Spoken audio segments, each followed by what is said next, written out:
रिश्ते को वापस पाने के लिए मैं सब कुछ करूंगी और तुम जान जाओगे कि मैंने ये सब कुछ क्यों किया।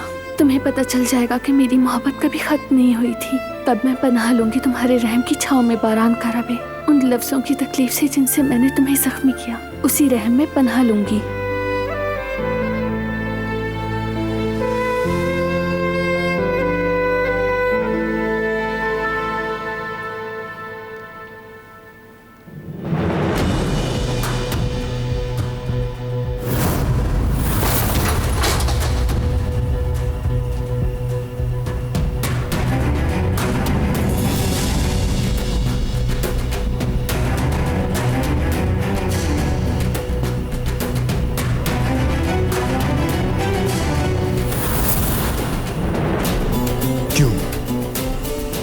तुम यहाँ क्यों आई हो?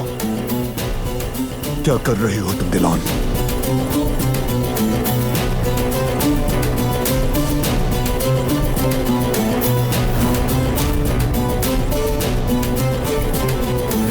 क्यों?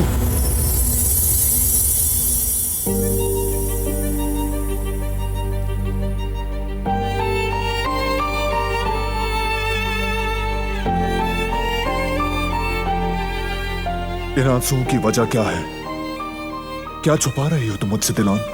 तुम सबिहा साहिबा के बारे में क्या राज छुपा रही हो? मैं जान लूंगा। अब चाहे जो भी हो जाए, मैं ये राज जान कर रहूंगा।